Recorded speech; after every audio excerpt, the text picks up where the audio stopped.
요즘 대한민국 입시가 혼란스럽고 빡세기로 유명하잖아요. 그래서 우리 아이는 조금 다른 길을 갔으면 좋겠다라고 생각하시는 분들이 있으신 것 같습니다. 그런 분들이 요즘 강사님을 굉장히 많이 찾아뵙는다고 들었는데 어떤 분들을 주로 만나세요? 부모님 자신들이 겪었던 그런 경직되어 있는 교육체제가 아닌 네. 좀 자유로운 곳에서 공부하면 좋겠다라고 하시는 분들이 많이 요청을 하시는데 네. 그중에서 탑 클래스에 있는 친구들은 어릴 때 가정교육을 어떻게 받았을까? 제가 봤던 정말 상위권에 있었던 친구들은 네. 어렸을 때 열심히 공부했던 친구들이 하나도 없었던 것 같아요. 오히려 뛰어놀고 그다음에 안녕하세요. 교집합 스튜디오 주단쌤입니다. 오늘 스튜디오에는요. 18년 경력 입시 전문가 이승윤 선생님을 모시고 좋은 말씀 들어보도록 하겠습니다. 안녕하세요. 안녕하세요. 교육 컨설턴트로 활동하고 있는 이승윤이라고 합니다. 요즘 대한민국 입시가 혼란스럽고 빡세기로 유명하잖아요. 그래서 우리 아이는 조금 다른 길을 갔으면 좋겠다라고 생각하시는 분들이 있으신 것 같습니다. 그런 분들이 요즘 강사님을 굉장히 많이 찾아뵙는다고 들었는데 어떤 분들을 주로 만나세요? 부모님 자신들이 겪었던 그런 경직되어 있는 교육체제가 아닌 네. 좀 자유로운 곳에서 공부하면 좋겠다라고 하시는 분들이 상담을 많이 요청을 하시는데 네. 그중에서 영미권 의대에 진학을 목표로 둔 자녀들을 가지고 계신 학부모님들께서 많이 오시는 편입니다. 근데 유학이라고 그러면 우리 머릿속에 굉장히 돈이 많이 드는 거 아니야? 정말 특별한 애들만 가는 거 아니야? 이렇게 생각을 하시는 분들이 있단 말이죠. 그거에 대해서는 어떻게 생각하세요? 사실 국가마다 좀 다르다고 봅니다. 예를 들어서 영국 같은 경우는 당연히 학비가 좀 더 비쌀 수밖에 없고요. 뉴질랜드 같은 경우보다 동남아시아 몇몇 국가들 같은 경우는 학비가 엄청나게 높지는 않습니다. 그래서 좀 더 부담 없이 접근할 수 있다는 용이함이 있고 또 각 국가마다 가지고 있는 제도들이 달라요. 네. 그래서 그런 제도들도 잘 보면은 충분히 얻을 수 있는 이익도 있고 생각하는 만큼 그렇게 부담스럽지만은 않은 국가들이 굉장히 많다라는 것은 틀림없는 사실 같습니다. 한국에서도 입시 준비하고 그러면 사교육 비용이 굉장히 많이 들잖아요. 그렇죠. 그런 부분들하고 비교해 봤을 때는 네. 어떤 것 같으세요?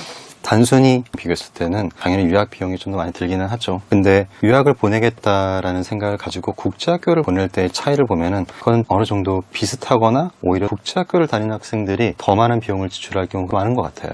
단편적인 예를 들자면은 제주도에 있는 국제학교들, 네. 그다음에 서울에 있는 국제학교들, 또 대전이나 대구라든지 그런 곳에 있는 국제학교들에 다니는 학생들의 지출되는 비용을 보면은 상당히 높습니다. 정말 순수한 학비 같은 경우는 한 5천만 원에서 6천만 원 들 때도 있고 굉장히 높은데 뉴질랜드 같은 경우도 그렇고 제가 뉴질랜드 말을 하는 이유는 제가 뉴질랜드 출신이기 때문에 네네네. 그렇죠. 뉴질랜드 같은 경우도 그렇고 몇몇 국가들은 그렇게까지 많은 학비를 요구하진 않아요.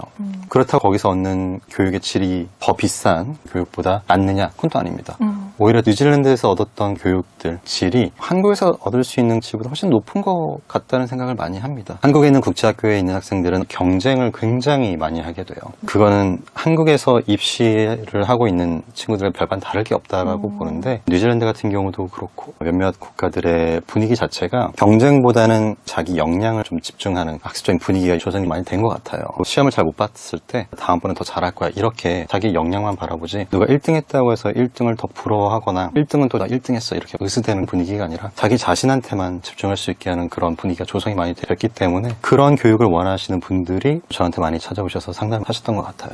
정말 길 자체가 목표만 보는 게 아니라 그 과정에서 어떤 경험을 할 것인가 내가 어떤 분위기에서 어떻게 자기 자신을 개발할 것인가까지 생각을 하신 다음에 저한테 상담을 오시는 분들이 많은 것 같습니다. 선생님께서는 뉴질랜드에서 유학생활을 하셨다고 말씀을 하셨잖아요. 네. 그 얘기가 궁금합니다. 네. 아무래도 본인이 경험을 하셨으니까 더 추천을 하는 부분도 있으실 것 같은데 네. 어린 나이에 가셨다고 들었어요. 중1 때? 맞습니다. 중1 때 가셔서 언제까지 있으신 거예요? 중1 때부터 대학원 이제 석사 끝날 때까지 있었고요. 네. 거의 14년 정도 있었죠. 와, 그 정도 네. 오래 계셨으면은 진짜 뉴질랜드가 어떤 사회인지 많이 이제 체감을 하셨을 것 같은데 어릴 때 가서 어려웠음에도 불구하고 돌아보니까 참 좋았다 이렇게 말씀을 하셨단 말이에요. 맞습니다. 어떤 네. 부분이 좋았는지 궁금합니다. 좋았던 부분들은 자연부터 시작을 할 수 있긴 하지만 또 워낙에 많이 아시니까 제가 거기에 대해서 더 말씀드릴 건 없을 것 같고요. 네. 아까 말씀드렸던 분위기 자체가 경쟁을 보는 게 아니라 자신의 역량을 보는 게 되게 좋았던 것 같아요. 그래서 공부를 하는 내내 어떤 압박감이 생겼던 적은 거의 없었던 것 같습니다. 전반적으로 봤을 때 교육체계 자체가 필습주의적인 부분들이 굉장히 많았어요. 네. 한국 같은 경우는 교과서 위주로 공부를 하는 경우도 많지만 뉴질랜드에서는 그냥 앉아서 공부했던 것보다는 실험을 정말 많이 했던 것 같아요. 교과서라든지 책을 보면서 얻었던 지식 같은 경우는 상당히 빨리 사라지는데 네. 그런 경험을 통해서 얻었던 지식은 굉장히 오랜 시간 동안 사라지지 않기 때문에 제가 나중에 대학교 갔을 때도 대학원 때에도 어렵지 않았던 느낌이 많이 나고요. 있었고요. 그리고 또 안전했던 부분도 굉장히 컸던 것 같아요. 14년이란 시간 동안 제가 뉴질랜드에 있으면서 불안하다는 생각을 했던 적은 한 번도 없거든요. 혼자 가셨던 거예요? 혼자 갔었습니다. 6년 정도를 기숙사에서 생활을 했었고 나머지는 홈스테이도 갔었고 자취를 하기도 했었는데 그 어떤 순간에서도 제가 안전하다는 느낌이 계속 있었지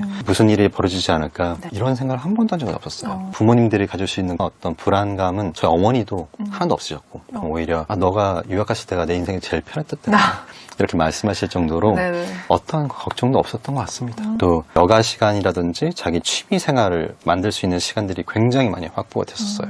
덕분에 운동도 굉장히 많이 했었고 플러스 또 음악도 할 수 있었던 그런 순간이 많았거든요. 그냥 공부만이 아니라 정말 많은 액티비티를 했기 때문에 다양한 특징이 있는 사람으로 거듭나면서 그런 게 또 저한테 많은 기회를 준 것 같아요. 이런 것들이 통합적으로 봤을 때 저한테 중요한 그리고 아주 좋은 작용하지 않았을까 싶습니다. 현지인 친구들도 많으셨다고 아까 네. 들었는데 근본적으로 뉴질랜드 가정교육이 네. 어떻게 다른지도 궁금해요. 제가 알기로는 뉴질랜드 대학도 꽤 해외에서 순위가 높다고 들었거든요. 네. 전 세계적으로. 탑 클래스에 있는 친구들은 어릴 때 가정교육을 어떻게 받았을까? 제가 봤던 뉴질랜드에서 정말 상위권에 있었던 친구들은 네. 어렸을 때 열심히 공부했던 친구들이 하나도 없었던 것 같아요. 오히려 뛰어놀고 그다음에 자연과 하나가 돼서 협동, 믿음, 존중 이런 것들을 기반으로 친구들이랑 액티비티를 하고 학교 끝나고 나서도 학부모님들이 너 무조건 이거 해야 돼. 너 숙제 지금 당장 해. 이런 게 아니라 같이 더 시간 보내고 뭐 카약하러 간다든지 트램핑하러 간다든지 하면서 그런 액티비티를 다 하고 난 다음에 남는 시간에 숙제를 하고 근데 숙제가 있으면 무조건 하게끔 하는 것은 다른 건 없었던 것 같아요.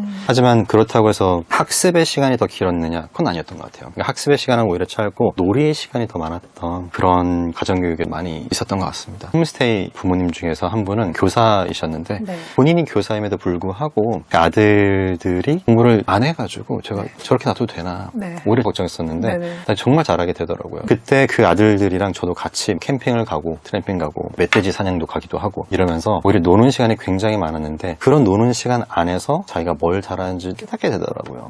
멧돼지 사냥하는데 이거 보니까 근육이 되게 궁금해졌어 하면서 근육에 대해서 더 알게 되고 자기 아빠도 그럴 때 같이 찾아보고 이러면서 일종의 학습을 놀이랑 같이 엮어서 했던 그런 가정교육이 많았던 것 같아요. 한국 같은 경우는 학습, 집중, 효율적인 것들에 많이 신경을 썼던 그렇죠. 것 같은데 오히려 그쪽은 효율이라기보다는 이 시간을 어떻게 보내고 이 시간을 어떻게 재밌게 보내느냐 놀이하면서 무엇을 배울 수 있느냐 그런 것들에 좀 더 많이 신경을 써서 오히려 자연스럽게 자기가 뭘 좋아하고 뭘 잘하게 되고 이런 것들이 이어졌던 것 같아요. 그러니까 평범한 일상 자체가 그냥 교육이라고 생각하셨던 거네요. 네, 맞아요.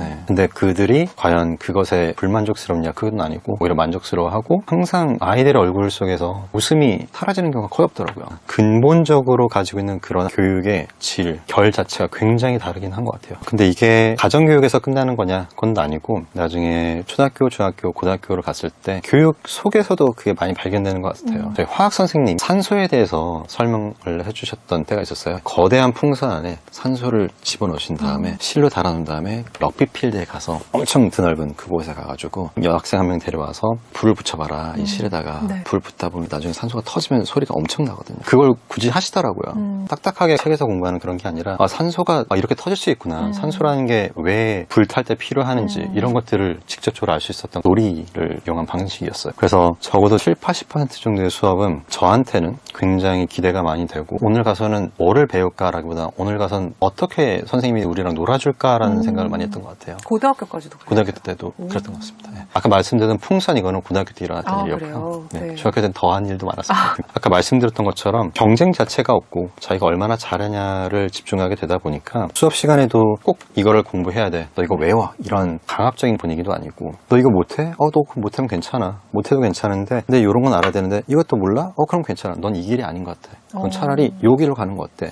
하면서 찾아주는 그런 거죠. 교육 체계가 그렇죠. 만약에 수학 과목을 선택을 했는데 잘 못한다. 거기에 대해서 선생님이 강압적으로 하는 게 아니라 이 학생이 할 수 있는 정도까지는 도와주고 더 못한다. 그러면은 최선을 다했는데 안 된다 하면은 차라리 학부모님이랑 미팅을 가지면서 방향성에 대해서 논의도 많이 하고 그러니까 그런 상담을 하는 것에 대해서 거부감이나 귀찮아하는 경우를 못 봤던 것 같아요. 그러면 중학교, 고등학교를 뉴질랜드에서 생활을 하다 보면 부모님이 생각할 때 얘는 좀 의대를 보내고 싶다. 싶어. 이래서 보내셨지만 그 안에서 학습을 하다 보면 그 길이 아니라는 것도 학교에서 체크를 해줄 수도 있는 부분이잖아요. 맞아요. 네. 그러면 아이가 진짜 잘하고 원하는 방향으로 진로를 결정하게 되는 경우도 많나요? 대부분의 경우가 그렇게 된 것 같아요. 오. 제가 알고 있는 고등학교 동기들의 현 모습을 보면은 네. 거의 한 직업을 가지고 계속 가는 친구들이 제일 많은 이유가 자기가 진짜 그 직업이 맞다라는 것을 깨닫고 갔던 것 같아요. 물론 직업을 바꾼다는 게 나쁜 건 전혀 아니고 자기한테 맞는 직업이라고 해도 나중에 지칠 수도 있긴 하지만 고등학교 때 과정 자체가 자기 자신이 어떤 사람인지 알게 되는 데 도움을 많이 줬기 때문에 그걸 자기 혼자만 그렇게 느끼는 게 아니라 부모님이랑도 얘기를 많이 하고 선생님이랑도 얘기를 해가지고 그 길을 찾은 다음에 자기 미래를 개척을 했거든요. 그래서 만약에 의대가 맞다라고 생각을 했지만 사실은 의사가 자기 길이 아니었던 경우도 되게 많이 봤어요. 공부를 해보다 보니 화학도 자기랑 안 맞고 생물도 자기랑 안 맞고 이런 것들을 경험하면서 자기는 수학이 더 잘 어울리네 하면서 수학자가 됐던 친구도 있었고 그다음에 회계 쪽으로 간 친구도 있고 되게 다양했었어요. 이게 단순히 어떤 직업을 가진 사람이 되기 위해서 이 학생의 포텐셜을 이렇게 올리겠다 이게 아니라 그냥 자기 자신 진솔하게 누군지 알 수 있게 도와주는 그런 교육 시스템이 아닐까 싶기도 하네요. 저 같은 경우도 옛날부터 어머니한테 넌 의사가 돼야 돼 이러셔가지고 네. 의대가 내 목표야 라고 생각을 했었는데 실제로 하다 보니까 제가 느꼈던 건 나는 좋은 의사가 될 수는 없겠다. 왜냐면 내가 원하는 라이프스타일은 의사의 라이프스타일은 달라. 이걸 나중에 깨닫게 돼가지고 아예 전향을 했던 케이스거든요. 그건 아까 말씀드렸던 뉴질랜드 교육 체계 시스템이 학생한테 자기가 누군지 자기 중심적으로 학생의 역량을 계속 개발시키려고 하는 그런 교육 체계이기 때문에 가능하지 않았을까 싶어요. 그러면 아이들을 많이 만나시다 보니까 유학을 추천하는 아이들 그리고 쟤는 정말 유학 가면 안 돼. 이렇게 생각하는 아이들을 만나셨을 것 같거든요. 그 네. 기준이라는 게 뭐가 있을까요? 유학을 꼭 갔으면 좋겠다는 친구들은 확실히 자기가 원하는 과목들을 선택했을 때 빛을 발할 수 있는 친구들인 것 같아요. 사실 한국에 있다 보면은 혹은 한국에 있는 국제학교를 다니다 보면은 자기가 원하지 않는 과목을 선택해서 피를 보는 경우도 많은 것 같습니다. 아니면 억지로 공부를 해가지고 분위기에 휩쓸려서 어떤 과목들을 선택을 했는데 알고 보니까 자기랑 맞지 않은 거였죠. 그래서 나중에 정말 힘들어한 케이스. 그리고 또 자기가 어떤 목표의식이 뚜렷하다. 그리고 이 목표를 달성하기 위해서는 꼭 유학을 가야겠다는 생각이 있으면 유학을 가면 당연히 금상첨화죠. 근데 반대로 절대 가면 안 되는 친구들은 그 목표의식도 없고 그냥 집안에서 가라고 했으니까 가는 친구들. 그다음에 겉으로 봤을 때는 유학을 가고 싶다라고 얘기를 했지만 알고 보니까 또 그게 아니었던 친구들이 있어요. 그러니까 자기 자신에 대해서 잘 모르는 친구들이죠. 그 친구들은 갔을 때 나중에 흔들리게 되고 내가 여기 왜 왔지? 내가 왜 이런 고생을 하나? 그런 고민 아닌 고민을 하는 친구들이 많은 것 같아요. 추가 질문도 드릴 만한 게 영어를 좀 못해요. 네. 그런 애들도 유학을 갈 수 있나요? 전혀 상관없다고 봅니다. 그래요? 네. 유학생들을 위한 프로그램들이 있는 학교들이 있어요. 예를 들어서 뉴질랜드 같은 경우는 이솔이라고 해서 유학생들을 위해서 정부기관에서 다 만들어 놨단 말이죠. 각 학교는 전부 다 이솔이라고 하는 반이 있어서 유학생들 같은 경우는 이솔에 들어가서 유학생들만 있는 반? 그렇죠. 네. 그래서 유학생들의 진도라든지 페이스에 맞게끔 가르치는 그런 프로그램들이 있기 때문에 저 같은 경우도 유학을 갔을 때 그렇게 유창하게 하진 못했거든요. 근데 이솔에 들어가서 공부했던 게 되게 많이 도움이 됐었어요. 이솔 수업을 들으면서 빠르게 공부를 해서 나중에 뉴질랜드 학생들이 들어가는 영어 반에 들어가기도 하고 캐치업하는 게 어렵진 않았던 것 같아요. 영어를 잘 못한다 그러면은 거기에 대한 두려움이 있을 수 있지만 영어를 어느 정도 했던 저도 유학을 갔을 때 힘들었던 것은 어쩔 수 없는 거거든요. 근데 들어갔을 때 받을 수 있는 시스템의 도움으로 인해서 재빠르게 영어를 습득할 수 있기 때문에 영어가 안 된다고 해서 못 가는 건 아니라고 생각을 해요. 그럼 1차적으로는 아이의 성향이나 목표 네. 이걸 네. 우선적으로 보시는 게 맞나요? 자기가 어떤 목표를 가지고 있는지 자기 자신이 어떤 성향의 사람인지 생각을 해보고 가면은 부딪히면 되는 것 같아요. 그러면 경험도 해보셨고 상담도 많이 하시니까 가장 추천해주고 싶은 유학 연령대가 있어요? 이거는 사실 케바케입니다. 네. 네, 딱 이때가 제일 좋다라고 말씀드릴 수 없는 게 너무 많은 성공 사례를 봤었어요.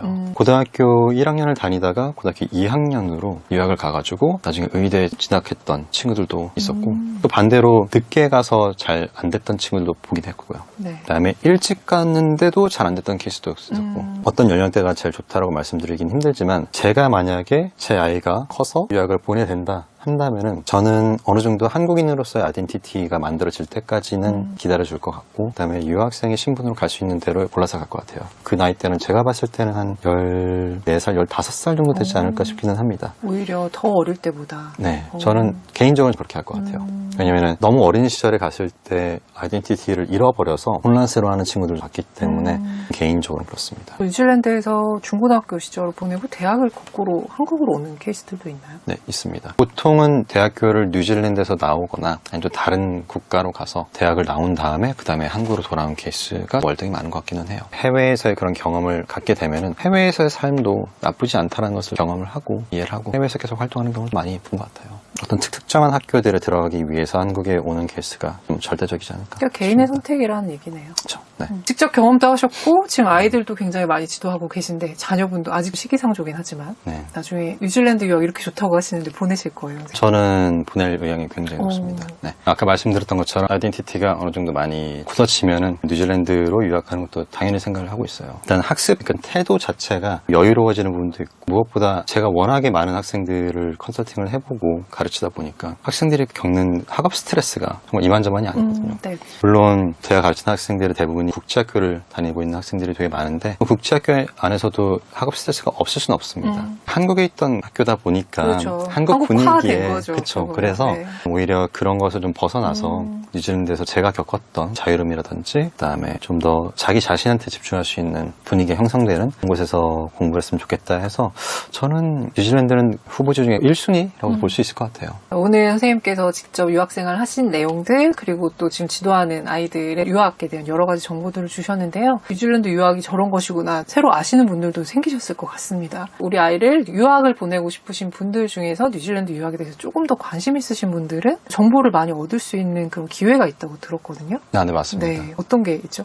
뉴질랜드 대사관에서 주최하는 뉴질랜드 유학 박람회가 있는데요. 작년 같은 경우도 제가 게스트 스피커로 나와서 해외 의대, 영국, 호주, 뉴질랜드 의대 진학하는 방식. 그러니까 뉴질랜드에서 중고등학교를 나오고 호주라든지 영국에 있는 의대에 진학할 수 있는 방법들 그런 것들에 대해서 말씀을 드리기도 했는데 그 이외에도 뉴질랜드에 있는 굉장히 많은 학교들에서 이제 패널들이 오셔가지고 네. 직접적으로 상담을 할 수 있는 그런 자리도 마련되어 있고 전반적인 뉴질랜드에서의 삶이라든지 많은 정보들을 얻을 수 있는 그런 박람회가 준비가 되어 있어요. 굉장히 재미있는 방식으로 많은 정보들을 알려줄 수 있는 기회가 있기 때문에 이번에 주최되는 뉴질랜드 유학 박람회에서 많은 정보를 얻어가실 수 있으면 좋을 것 같습니다. 언제 열리나요? 10월 10월 25일 마고 코엑스에서 열리는데 토요일이고요. 이번 박람회 때도 제가 또 게스트 스피커 중에 한 명으로 뉴질랜드, 호주, 영국 의대 진학에 대해서 제가 알고 있는 모든 정보들을 말씀드릴 예정입니다. 뉴질랜드 유학을 생각하시는 분들이라면 좀 더 자세한 정보들을 얻으실 수 있는 이 박람회에 꼭 참여하시면 좋을 것 같습니다. 선생님 방금 말씀하신 것처럼 아직 일정이 남아있긴 한데요. 미리 사전 등록하시면 도움이 되신다고 하니까요. 더 자세한 내용은 보보기와 고정 댓글에 넣어놓겠습니다. 그리고 영미권 대학교에 진학하고 싶은 자녀들이 있을 때 뉴질랜드가 또 좋은 출발점이 될 수 있다는 것도 알고 계셨으면 좋겠습니다. 오늘 선생님의 진솔한 얘기들 들었습니다. 보시는 분들이 많은 도움이 되셨을 것 같아요. 수고하셨습니다. 감사합니다. 감사합니다.